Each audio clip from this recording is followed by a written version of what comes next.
வணக்கம். தமிழ் வெற்றிலை சமையலுக்குள்ள போலாம் வாங்க. நம்மளோட சேனலை நீங்கள் ஃபஸ்ட் டைமாக பார்க்குறீங்க அப்படின்னா சப்ஸ்கிரைப் பண்ணிக்கோங்க. பக்கத்தில் இருக்க பெல் சிம்பிளை கிளிக் பண்ணிக்கோங்க. ஆல் பட்டனையும் செலக்ட் பண்ணி விட்டுருங்க ஃப்ரெண்ட்ஸ். அப்போ தான் நான் போடுற வீடியோ உடனுக்குடனே உங்களுக்கு நோட்டிஃபிகேஷனில் வரும். வாங்க வீடியோக்குள்ளே போகலாம். இன்றைக்கி நம்ம பூந்தி செய்ய போகிறோம், கார பூந்தி. அதுக்கு ஒரு மிக்சிங் பவுல் எடுத்துக்கோங்க. 1 கப் அளவுக்கு கடலை மாவு, 1/4 கிலோ அளவு இருக்கும். 1/4 டீஸ்பூன் அளவுக்கு பேக்கிங் சோடா சேர்த்துக்கோங்க. இட்லி சோடா மாவு இருக்கு இல்லைங்களா, அதை சேர்த்துக்கோங்க. அதுக்கப்புறம் தேவையான அளவு உப்பு, 1 பிஞ்ச் அளவு பெருங்காயத்தூள், 1 பிஞ்ச் அளவுக்கு மஞ்சத்தூள் சேர்த்துக்கோங்க. ஒரு 1.5 ஸ்பூன் அளவுக்கு அரிசி மாவு சேர்த்துக்கோங்க. அரிசி மாவு சேர்த்திங்கன்னா நல்லா மொறுமொறுப்பாக இருக்கும் பூந்தி, அதுக்காக தான். இப்போ இது எல்லா வர மாவையும் நம்ம கலந்துக்கலாம். எந்த ஒரு பலகாரம் நம்ம செய்யலையும் அந்த மாவு சளிச்சிட்டு சேர்க்கறது ரொம்பவே நல்லது. எல்லா பக்கம் ஈவனாக அந்த மாவு வரும் நமக்கு. இப்போ நான் மாவு சளிச்சிட்டு தான் சேர்த்துருக்கேன். கொஞ்சம் கொஞ்சமாக தண்ணி ஊற்றி இந்த போல் பிரிஸ்க் வச்சு நல்லா கட்டிகள் இல்லாமல் நல்லா கரைச்சி விட்டுக்கோங்க. இட்லி மாவு மாதிரி இருக்கக்கூடாது. தோசை மாவை விட கொஞ்சம் திக்காக இருக்கணும், பார்த்துக்கோங்க. தோசை மாவுக்கு இட்லி மாவுக்கு கொஞ்சம் பிட்வீனில், அதாவது கொஞ்சம் திக்காக, தோசை மாவை விட கொஞ்சம் திக்காக இருக்கணும். அப்படி இருந்ததுன்னா கரெக்டாக இருக்கும் நமக்கு. இப்போ கொஞ்சம் கொஞ்சமாக தண்ணி ஊற்றி நல்லா கட்டிகள் இல்லாமல் கலந்துக்கோங்க. இந்த போல் நல்லா கலந்துச்சு.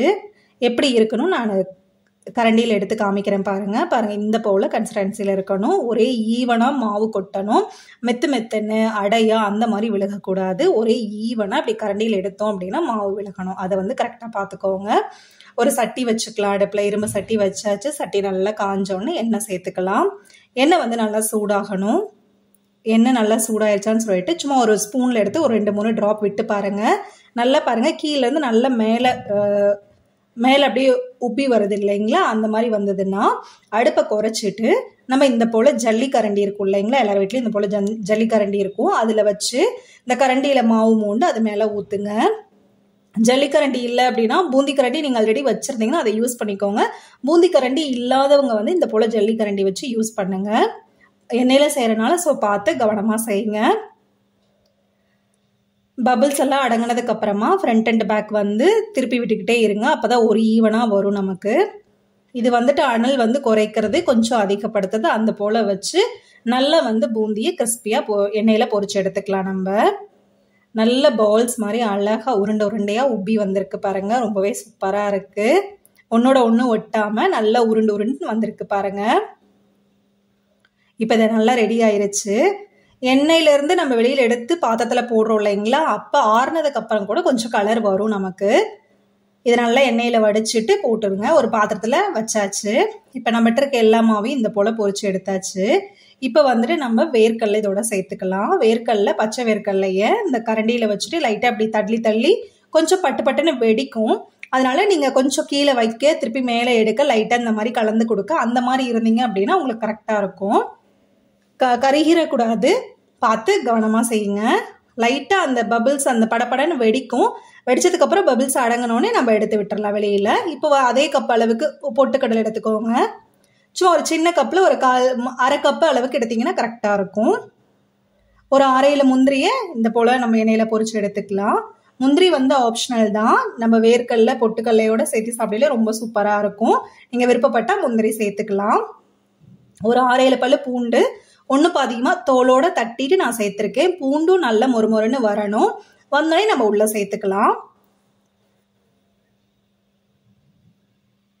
பூண்டு ரெடி ஆயிருச்சு. இப்போ நம்ம இதோட சேர்த்தாச்சு. வேர்க்கடலை, பூண்டு, பொட்டுக்கடலை, முந்திரி சேர்த்தாச்சு. இப்போ அடுத்தது ஃபைனலாக அடுப்பு ஆஃப் பண்ணிட்டு கருவேப்பிலையை நம்ம எண்ணெயில் பொரிய வச்சு எடுத்துக்கலாம். நல்லா ஒரு 3 கொத்து போல் கருவேப்பிலையை நான் பொரிய வச்சுட்டேன். பொரிய வச்சதுக்கு அப்புறமா நம்ம இதோட சேர்த்துக்கலாம், பூந்தியோட சேர்த்துக்கலாம்.